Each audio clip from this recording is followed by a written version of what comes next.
Prime minister Narendra Modi का 22 से 23 अप्रैल को रॉयल हाइनेस प्रिंस मोहम्मद बिन सलमान की दावत पर सऊदी अरेबिया जाने पर Prime Minister will be paying a visit to Saudi Arabia next week, a visit at the invitation of His Royal Highness Prince Mohammed bin Salman.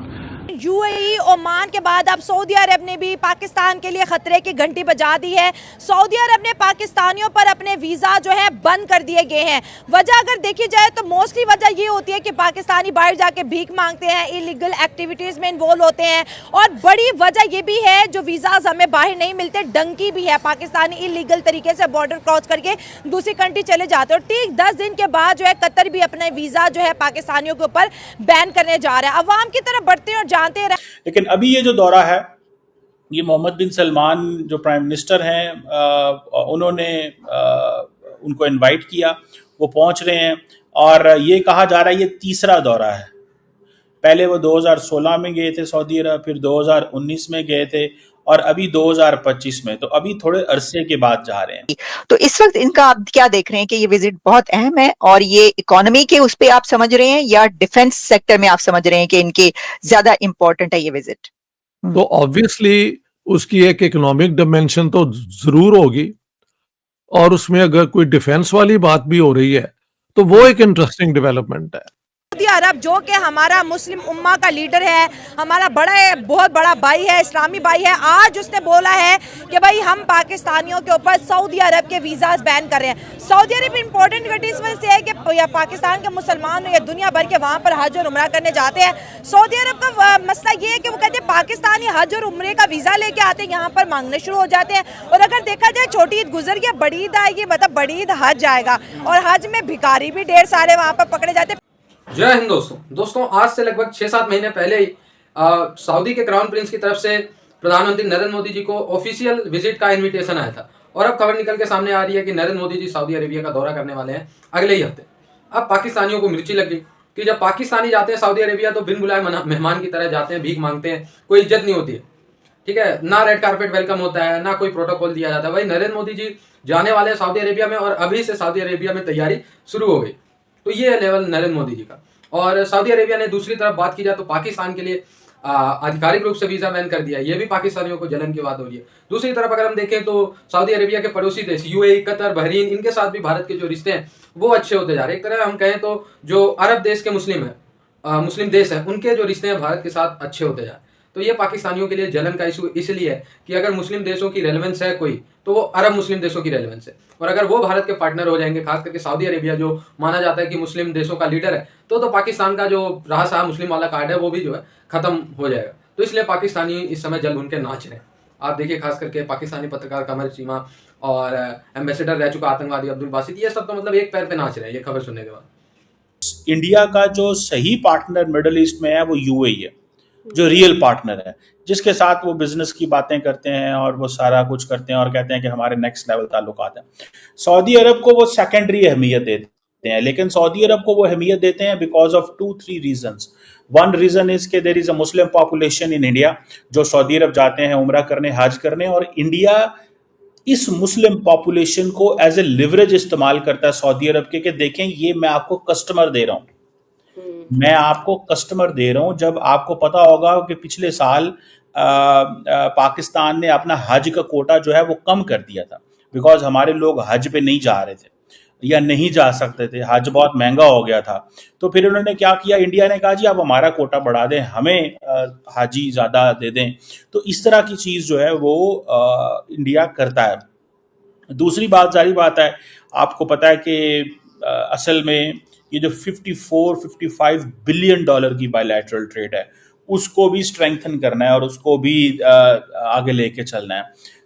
तीसरा जो है वो उनको इस चीज़ का पता है कि सऊदी अरब की जो रेलिवेंस है with in the Muslim world वो बहुत ज़्यादा है, लेकिन उनको इस चीज़ का भी पता है कि जो सऊदी अरब है इट कीप्स ऑन, वो जिसे कहते हैं ना टर्न ऑन टर्न ऑफ हो जाता है।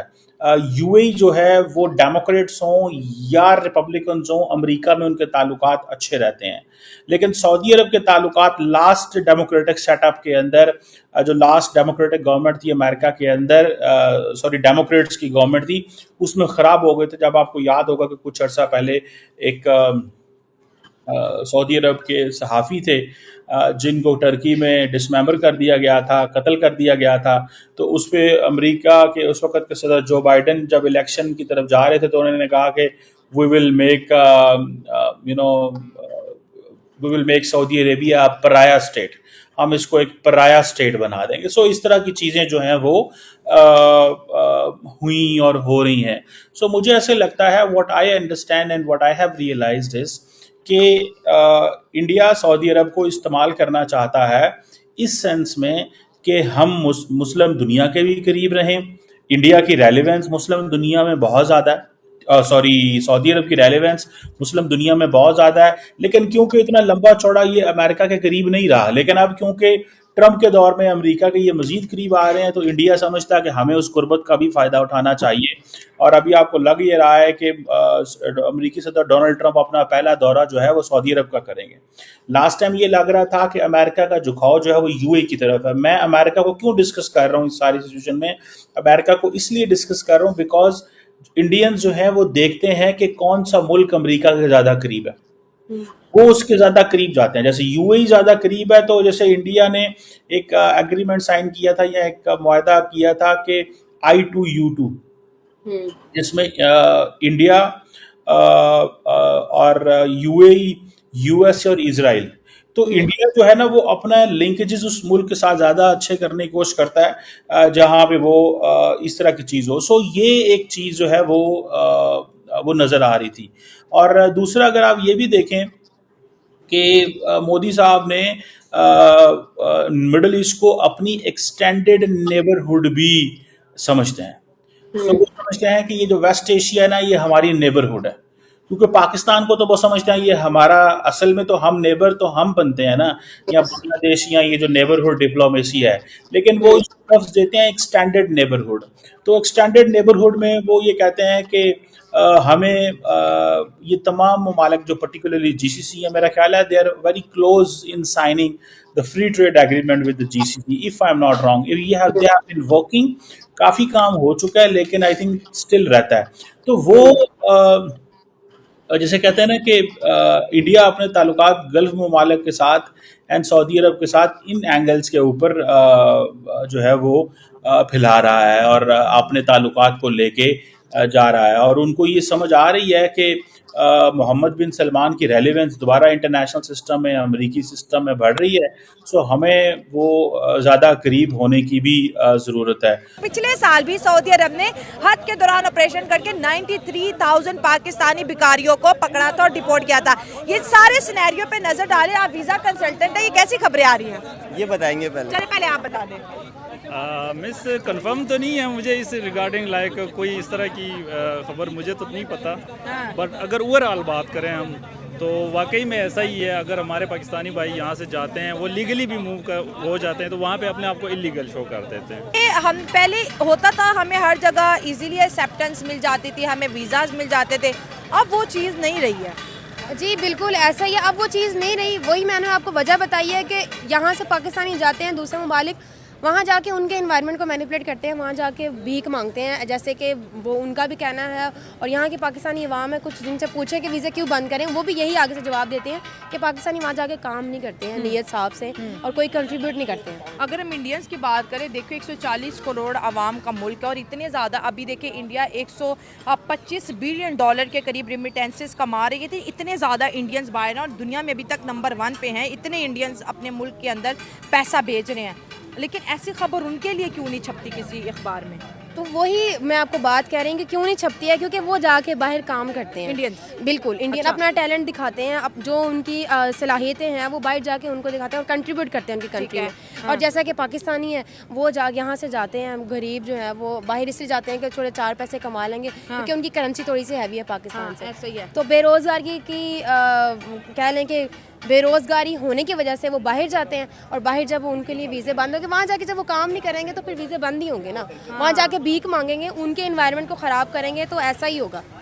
और इसमें जो अच्छे पाकिस्तानी है उनका भी फिर इमेज ऐसे ही बन बिल्कुल, जाता फिर है। उनका भी जो है वो साथ में वो भी बेचारे पिस जाते हैं। पिस जाते हैं, हाँ जाहिर है। फिर वो ये तो नहीं देखते कि तुम्हारा करेक्टर सर्टिफिकेट कहाँ है। बिल्कुल ऐसा ही है। और इस ये जो चंद लोग जो जाते हैं ना पाकिस्तान से बाहर ममालिक, फैला रहे हैं। वो इमेज जो है ना, वो जो 4 लोग अच्छे हैं ना, उनकी भी ख़राब कर देते हैं। सही बात है, बड़ी अच्छी बात है। तो क्या क्या पैगाम दोगी, क्योंकि लड़के ज़्यादा जाते हैं बाहर, लड़कियों की परसेंटेज बहुत कम है। अगर लड़कियां जाती हैं एज अ हाउस वाइफ, जाती हैं अपने हस्बैंड के साथ चली जाती हैं, कंपनीज़ के साथ चली जाती हैं, तो क्या पैगाम देगी ये जो आज पूरी दुनिया हंस रही है कि लो जी सऊदी अरब ने जिन कंट्रीज़ के वीज़ा बैन किए उनमें पाकिस्तान का नाम भी है। बिल्कुल, बहुत शर्मिंदगी का ही मुकाम है हमारे लिए इस वक्त के बाहर कभी की ऐसा नहीं कंट्रीज़ हुआ सऊदी की तरफ से। पाकिस्तान तो समझते ही नहीं है। अब मतलब जो टैलेंटेड लोग हैं, डॉक्टर्स, इंजीनियर्स हो गए, बाहर अप्लाई